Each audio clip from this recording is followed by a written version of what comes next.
Hello guys, welcome to Biodot classes. पिछले lecture में हमने सेल मेम्ब्रेन या प्लाज्मा मेम्ब्रेन को कंप्लीट कर लिया था। आज के लेक्चर में हम पढ़ेंगे माइटोकॉन्ड्रिया।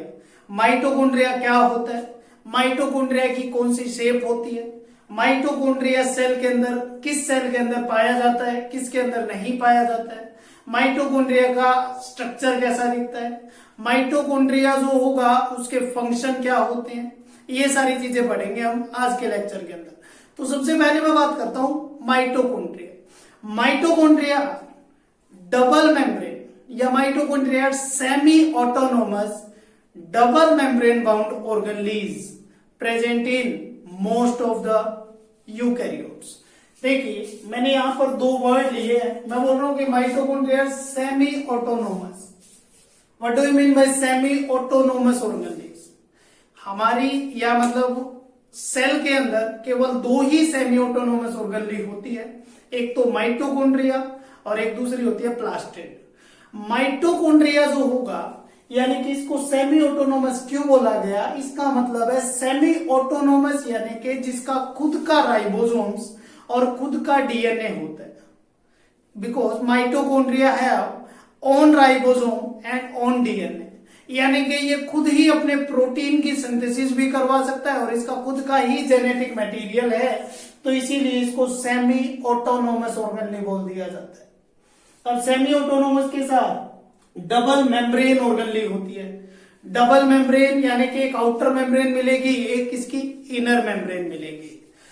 मिलती है किसके अंदर? मोस्ट ऑफ द यूकैरियोट्स के अंदर। हर एक यूकैरियोट्स के अंदर नहीं मिलती।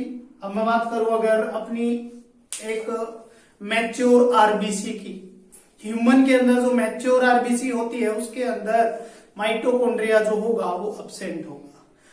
ये तो थी माइटोकॉन्ड्रिया के बारे में। माइटोकॉन्ड्रिया की डिफरेंट डिफरेंट शेप होती है, क्लियर? यानी दूसरी में बात करूंगा शेप ऑफ, या उससे पहले मैं बात कर लेता हूं डिस्कवरी ऑफ माइटोकॉन्ड्रिया। डिस्कवरी किसने की? तो माइटोकॉन्ड्रिया को डिस्कवर किया था एक साइंटिस्ट कोलिकर ने। माइटोकॉन्ड्रिया को डिस्कवर किया था कोलिकर ने, और ये कोलिकर जो था ये काम कर रहा था, ही वर्कड ऑन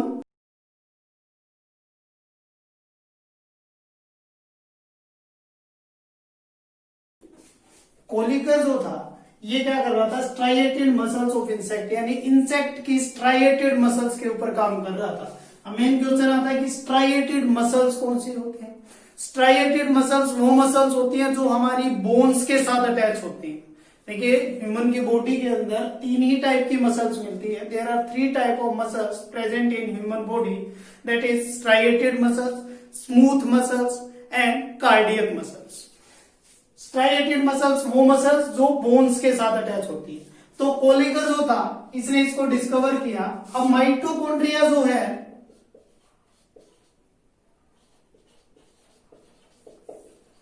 माइटोकॉन्ड्रिया के फर्दर और भी नाम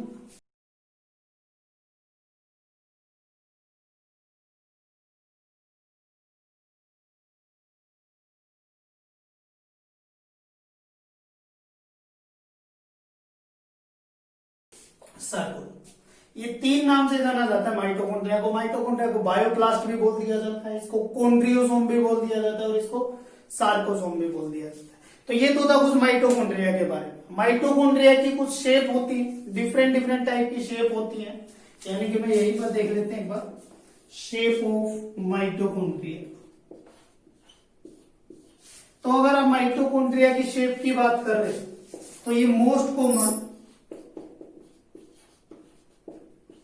सिलेंड्रिकल शेप का मिलेगा। इसके साथ साथ मैं बोल दूं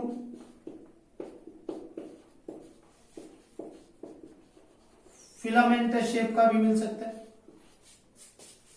क्लियर? सिलेंड्रिकल शेप का होगा, फिलामेंटस शेप का होगा। अब एक मैं बात करूं क्लब शेप का भी हो सकता है। तो ये कुछ डिफरेंट डिफरेंट शेप होती है माइटोकॉन्ड्रिया की।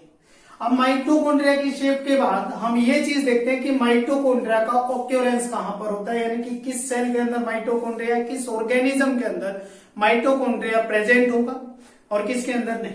देखिए माइटोकॉन्ड्रिया को आपने एक चीज और बोलते हैं, माइटोकॉन्ड्रिया जो होता है semi autonomous double membrane bound organelle, इसको आप पावर हाउस भी बोलते हैं सेल का। It is also called powerhouse of cell. अब पावर हाउस क्यों बोला गया इसको सेल का, क्योंकि माइटोकॉन्ड्रिया जो होता है इसके अंदर एनर्जी की फॉर्मेशन होती है, और किस फॉर्म में होगी, वो होगी एटीपी की फॉर्म में, एडिनोसाइन ट्राइफॉस्फेट की फॉर्म में। तो उससे पहले मैं बात कर लेता हूं एक बार शेप ऑफ या ऑक्यूरेंस ऑफ माइटोकॉन्ड्रिया। अब ऑक्यूरेंस ऑफ माइटोकॉन्ड्रिया की अगर मैं बात करूं, देखिए प्रोकैरियोट के अंदर माइटोकॉन्ड्रिया जो होगा अब्सेंट होगा, क्योंकि प्रोकैरियोट्स के अंदर मोस्टली मेम्ब्रेन बाउंड ऑर्गेनेल क्या होती है, अब्सेंट होती है, तो प्रोकैरियोट के अंदर अब्सेंट होगा। यूकैरियोट के अंदर माइटोकॉन्ड्रिया मिलेगा, प्रेजेंट होगा। तो देखिए मैंने एक एक्सेप्शन लिया था यहां पर कि मोस्ट ऑफ द यूकैरियोट्स के अंदर मिलता है, लेकिन अगर मैं बात करूं किसकी, मैच्योर आरबीसी की,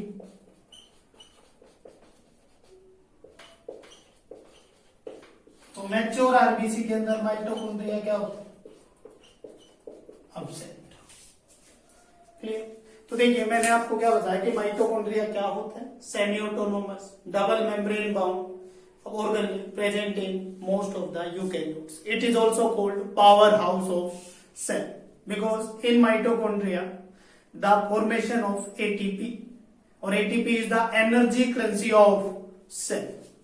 इसके बाद में मैंने बोला डिस्कवर किया था कोलिकर ने, किसके अंदर, ये किसके ऊपर काम कर रहा है, ये work on striated muscles of insect, और स्ट्राइएटेड मसल्स वो मसल्स जो आपकी बोन्स के साथ अटैच। माइटोकॉन्ड्रिया के और भी नाम, माइटोकॉन्ड्रिया को बायोप्लास्ट भी बोला जाता है, इसको कॉन्ड्रियोसोम भी बोला जाता है, इसको सार्कोसोम भी बोला जाता है। फिर मैंने बोला shape cylindrical, filamentous, club shape. फिर आपने देखा अकरेंस, प्रोकैरियोट के अंदर अब्सेंट होगा, यूकैरियोट्स के अंदर प्रेजेंट होगा, लेकिन यूकैरियोट्स के अंदर जो मैच्योर आरबीसी होती है ह्यूमन की, उसके अंदर माइटोकॉन्ड्रिया क्या होता है, अब्सेंट होता है। अब एक डायग्राम देखते हैं माइटोकॉन्ड्रिया का।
तो ये एक माइटोकॉन्ड्रिया का स्ट्रक्चर है। अब माइटोकॉन्ड्रिया के अंदर आपने देखा ये तो इसकी आउटर मेम्ब्रेन, ये इसकी इनर मेम्ब्रेन। अब आउटर और इनर मेम्ब्रेन के बीच में ये इंटर मेम्ब्रेनल स्पेस, क्लियर, दो मेम्ब्रेन के बीच का जो स्पेस है इंटर मेम्ब्रेनल स्पेस। अब आपको ये कुछ इनर मेम्ब्रेन के अंदर फोल्डिंग्स दिख रही है। अब जो ये इनर मेम्ब्रेन के अंदर जो ये फोल्डिंग्स हैं इनको बोला जाता है क्रिस्टे, और ये क्रिस्टे का क्या रोल होता है ये मैं आगे डिफाइन करूंगा।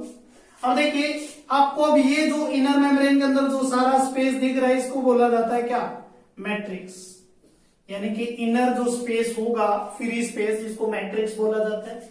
अब ये होगा इसका सर्कुलर डीएनए, माइटोकॉन्ड्रिया का खुद का डीएनए होगा, सर्कुलर डीएनए होगा। अब राइबोसोम्स होंगे इसके अंदर, और जो राइबोसोम्स होगा वो कौन सा होगा, 70S राइबोसोम्स होता है। क्लियर। तो ये तो था किसका, माइटोकॉन्ड्रिया का स्ट्रक्चर। अब माइटोकॉन्ड्रिया की आउटर मेम्ब्रेन और इनर मेम्ब्रेन के अंदर क्या मेन डिफरेंस होते हैं ये चीज देखते हैं एक बार।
तो देखिए ये कुछ डिफरेंस होते हैं आउटर मेम्ब्रेन ऑफ माइटोकॉन्ड्रिया, यानी कि माइटोकॉन्ड्रिया की ये तो आउटर मेम्ब्रेन जैसे, ये इसके अंदर इसकी इनर मेम्ब्रेन थी,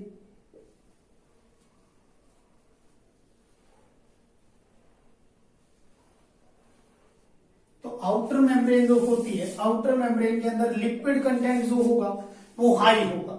लिपिड कंटेंट हाई होगा कितना, 40%। प्रोटीन कंटेंट जो होगा वो लो होगा, 60% तक प्रोटीन कंटेंट मिलेगा। एंजाइम्स जो होंगे वो लो होंगे, एंजाइम्स क्या होंगे इसके अंदर, लो होंगे। अब ऐसा ही देखिए इसके अंदर लिपिड कंटेंट क्या है, लो 20%, लेकिन प्रोटीन कंटेंट क्या है, हाई 80%। एंजाइम्स क्या हो, हाई हो। अब स्मूथ मेम्ब्रेन होती है, आउटर मेम्ब्रेन जो होगी ये क्या होगी, स्मूथ मेम्ब्रेन होगी। लेकिन इनर मेम्ब्रेन के अंदर क्या होती है, इनफोल्डिंग्स होती है, जिन इनफोल्डिंग्स को क्या बोला जाता है, क्रिस्टे बोला जाता है। अभी मैं बोल रहा हूं आउटर मेम्ब्रेन के ऊपर कई चैनल्स प्रेजेंट होते हैं और उन चैनल्स को बोला जाता है पोरिन्स। उन चैनल्स को क्या बोला जाता है, पोरिन्स बोला जाता है। लेकिन इसके अंदर कुछ small amount of channels present होते हैं। तो ये तो था आउटर मेम्ब्रेन और इनर मेम्ब्रेन के बारे में। अब इसके बाद में आता है कि इसका ये जो क्रिस्टे होता है, इस क्रिस्टे को कैसे देखते हैं। क्रिस्टे का जो स्ट्रक्चर होगा,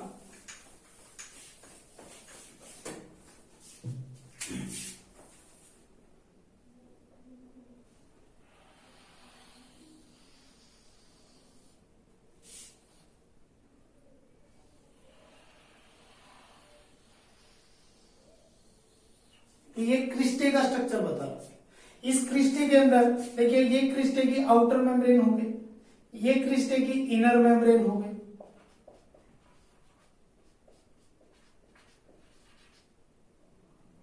अब क्रिस्टे के अंदर यहां पर एक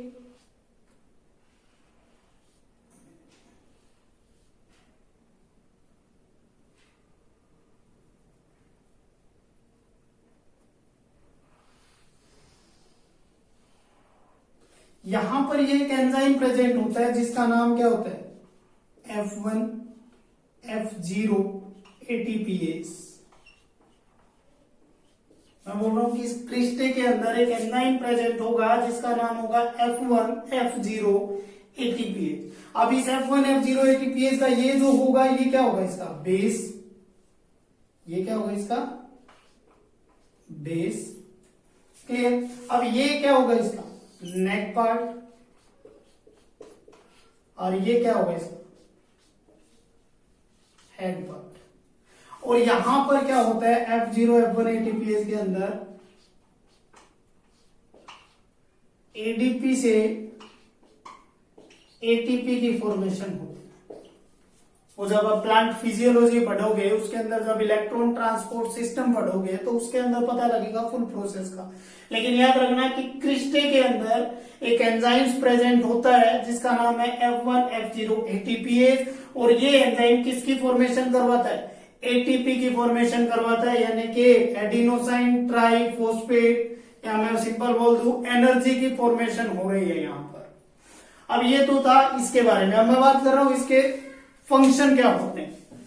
तो जो आपका माइटोकॉन्ड्रिया होगा, माइटोकॉन्ड्रिया का मेन फंक्शन क्या होगा कि ये ऑक्सीडेशन करवाता है।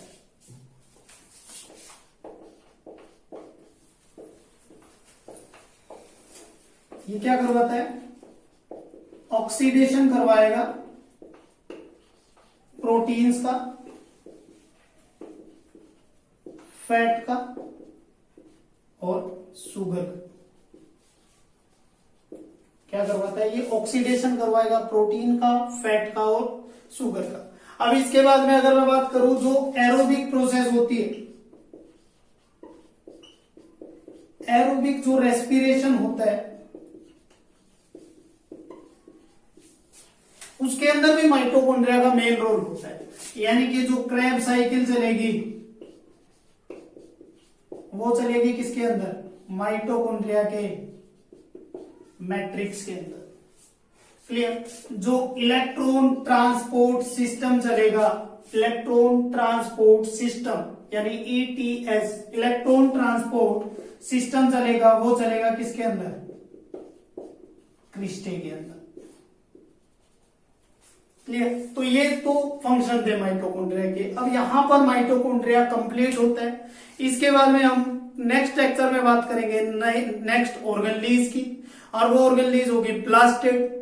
अब प्लास्टिड क्या होती है, क्या उसके फंक्शन होंगे, कैसा उसका डायग्राम है या स्ट्रक्चर कैसा है उसका, किसने डिस्कवर किया था, क्या फंक्शन है उसके, ये सब चीजें करेंगे नेक्स्ट लेक्चर के अंदर। तब तक के लिए इस वीडियो को ज्यादा से ज्यादा लाइक करो, शेयर करो